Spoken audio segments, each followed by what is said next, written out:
Hello, ladies and gentlemen, boys and girls. Welcome back. This is the Real Music Observer.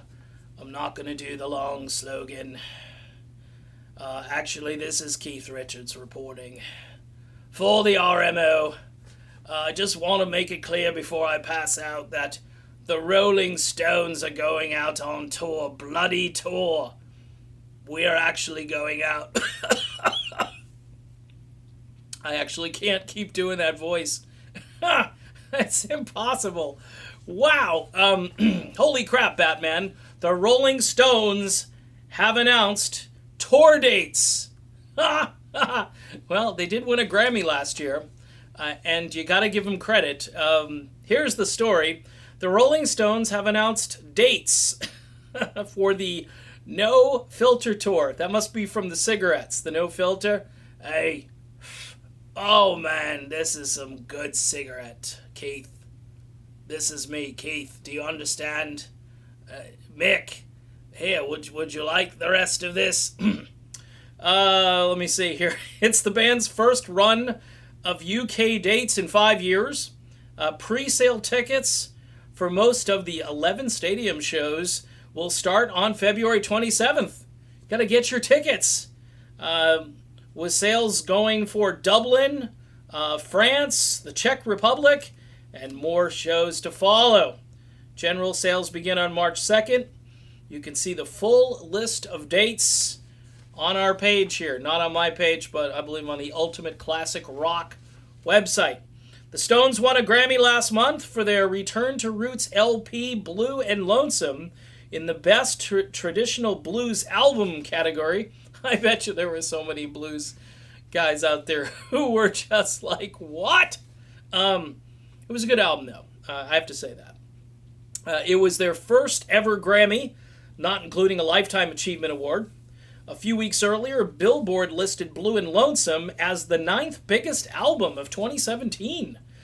The covers set came about by accident. It was a total accident, Mick. We were trying to record a new song for our new album, and the bloody blues just started coming out. Can someone get me something to prop me up, please? I'm gonna fall over.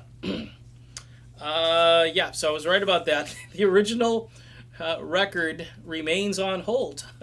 Singer Mick Jagger had noted they had only about half an album of material recorded. It's like putting it on top of a strainer and seeing what soaks through. By the time you come back to them again, guitarist Ronnie Wood said, "Hey, it's Ronnie Wood.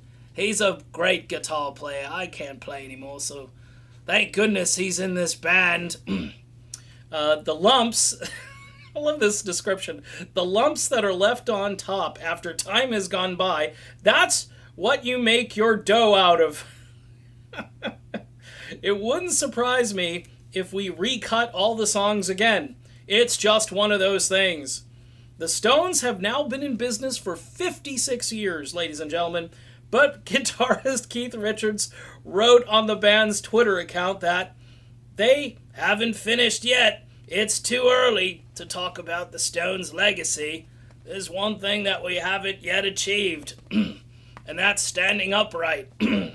Oh, no, and that's to really find out how long you can do this. It's still such a joy to play with this band, and you can't really let go of it now, can you? No.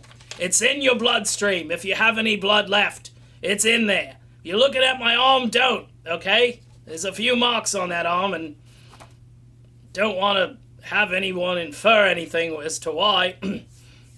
Look, it's amazing. Keith Richards, actually 74 years old, looks the same as he did, say, 20 years ago, 25 years ago.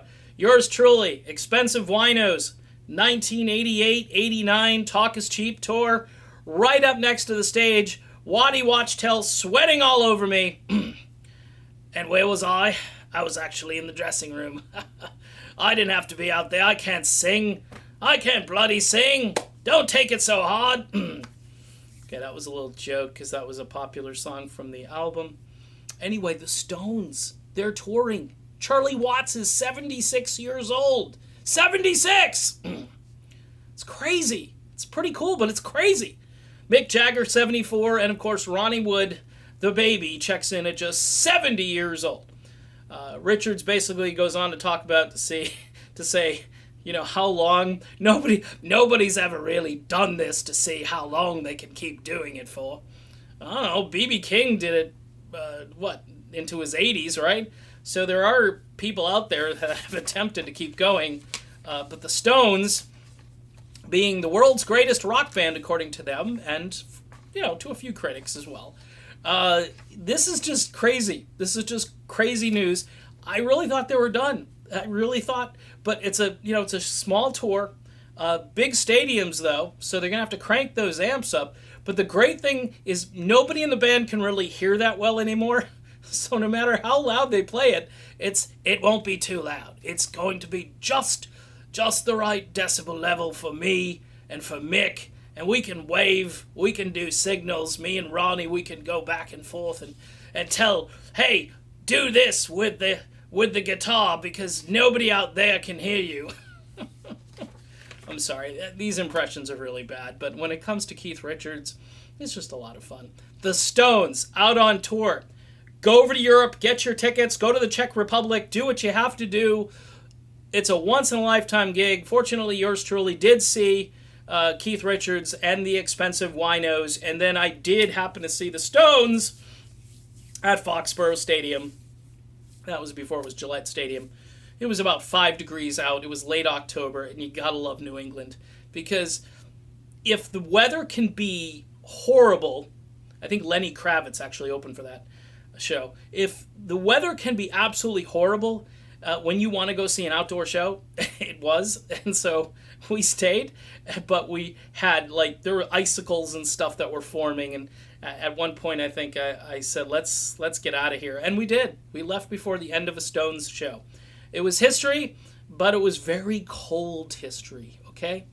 Anyway, the Stones are touring. That's my story. I'm sticking to it. Hey, thank you for watching my channel. Don't forget, before I forget, because I'm going to very soon, you can help me out over on Patreon. It's only $1 a month. $1 a month. And it's a bloody good deal. You don't get a pint of whiskey or anything, but you do get access to the RMO and these goofy impressions. And oh dear. Mick, I need help with this one. I think I'm about to fall over. Mick, oh, stop this crazy thing. Jane,